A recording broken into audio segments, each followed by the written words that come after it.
সারা জীবন নিজের সমস্ত সুখ স্বাচ্ছন্দ্য বিসর্জন দিয়ে তিল তিল করে মানুষ করেছিলেন ছেলেকে। ভেবেছিলেন বার্ধক্যে সেই ছেলেই হবে তাদের সব থেকে বড় ভরসা। অথচ আজ সেই ছেলেই নাকি বৃদ্ধ মা বাবার সঙ্গে কোনো সম্পর্ক রাখতে চায় না। শেষ বয়সে তাই ন্যায় বিচারের আশায় আদালতের দ্বারস্থ হয়েছেন আমাদের বাংলারই এক বৃদ্ধ দম্পতি। হ্যাঁ, বাবা মা বনাম ছেলের মামলা।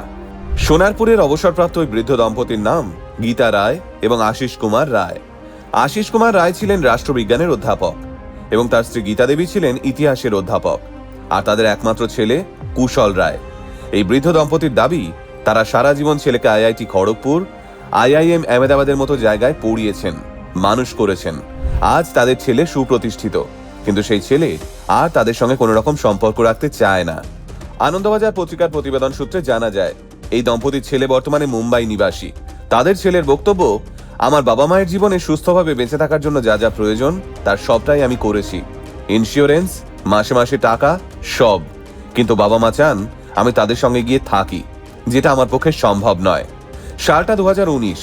সেই বছরই প্রথম গীতা দেবী এবং আশিসবাবু তাদের ছেলের বিরুদ্ধে বারুইপুর এসডিওর কাছে এসে অভিযোগ জানান। সেই অভিযোগের প্রধান কারণ ছিল তাদের একমাত্র ছেলে খোঁজ নেয় না। এই প্রসঙ্গে জানিয়ে রাখি, গীতা দেবী হার্টের পেশেন্ট, ইতিমধ্যেই তার স্টেন্ট বসেছে এবং আশিসবাবুর ক্যান্সারের চিকিৎসা চলছে। সেই সময় এই দম্পতি মহকুমা শাসককে জানান তারা চান ছেলে তাদের সঙ্গে যোগাযোগ করুক এবং তাদের চিকিৎসার ব্যবস্থা করুক। বৃদ্ধ দম্পতির মুখে এরকম অভিযোগ শুনে খুব স্বাভাবিকভাবে মহকুমা শাসক কুশল রায়কে নির্দেশ দেন বাবা মায়ের সঙ্গে যেন সে যোগাযোগ করে এবং অবিলম্বে বাবা মায়ের চিকিৎসার দায়িত্বও নেয়, কারণ সিনিয়র সিটিজেন আইন সেই রকমই কিছু বলে। জল হয়তো এই অবধি এসেই থেমে যেতে পারত, কিন্তু তাদের ছেলে এসডিওর নির্দেশকে রীতিমতো চ্যালেঞ্জ ছুঁড়ে 2023 সালে হাইকোর্টে বাবা মায়ের বিরুদ্ধে একটা মামলা করে বসে। সেই মামলায় সে উল্লেখ করে তার বাবা মা দুজনেই পর্যাপ্ত পেনশন পান, তাই তাদের চিকিৎসার খরচ বহন করা অযৌক্তিক।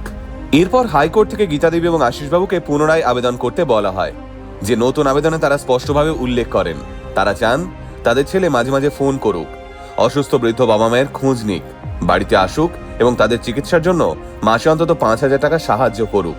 সর্বোপরি বিপদে আপদে বাবা মায়ের পাশে যোগ্য সন্তানের মতো ঢাল হয়ে দাঁড়াক।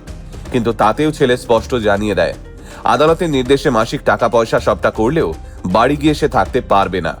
এই বৃদ্ধ দম্পতির নিজস্ব দোতলা বাড়ি এবং গাড়ি তো রয়েছে, একই সঙ্গে রয়েছে 148টি ফিক্সড ডিপোজিট। যদিও তাদের ছেলে কুশল জানায় সে বাবা মায়ের অবর্তমানে কোনো সম্পত্তির ডিমান্ডও করবে না, দূরে থেকে সে তার সমস্ত ফর্মালিটি পালন করবে।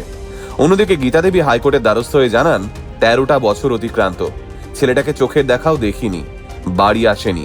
আমরা দুজনেই অসুস্থ, যাকে এত বছর বুকে করে মানুষ করলাম, 9 মাস গর্ভে ধরলাম, সে আমাদের ফোন নাম্বারটুকুও ব্লক করে দিয়েছে, ইমেলটুকু অবধি খোলা রাখেনি, আমাদের নাতির সঙ্গেও কোনো যোগাযোগ করতে দেয় না। গীতা দেবীর নাতি বর্তমানে আমেরিকায় রিসার্চ করছে, সেই ঠিকানা বা যোগাযোগের নাম্বার অবধি ঠাকুমা ঠাকুরদাকে দেয়নি গীতা দেবীর গুণধর ছেলে। বাবা মা বনাম ছেলের মামলায় হাইকোর্টের বিচারপতি কিছুটা হলেও বিস্মিত। তিনি জানিয়েছেন আদালত কখনোই জোর করতে পারে না কোনো প্রাপ্তবয়স্ক মানুষকে তার বাবা মায়ের কাছে গিয়ে থাকতে, তাই আদালত প্রাণপণ চেষ্টা করছে এই ভাঙা পরিবারটাকে জুড়ে দেওয়ার। কিন্তু তবু আমরা ব্যর্থ, আর হয়তো কিছুই করার নেই, কারণ সকলেই নিজের জায়গায় অনড়। আসলে একটা বয়সে মানুষ আর টাকা পয়সা খোঁজে না, খোঁজে আপনজনের কাছ থেকে একটু সময়, পাশে বসে দুটো সুখ দুঃখের কথা, মাথায় স্নেহের হাত আর আগলে রাখার মতো একজন মানুষ। কারণ বয়সকালে বাবা মায়ের আর বাবা মা থাকে না, তারা আমাদের সন্তান হয়ে যায়।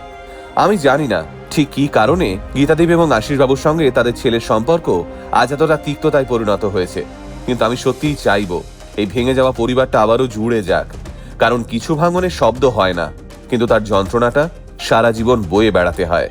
আর কুশল বাবুর তো নিজেরও একটা ছেলে রয়েছে, প্রার্থনা করব তাকে যেন কখনো নিজের সন্তানকে একবার চোখের দেখা দেখার জন্য এইভাবে আদালতের দ্বারস্থ হতে না হয়। আপনারা কি বলেন?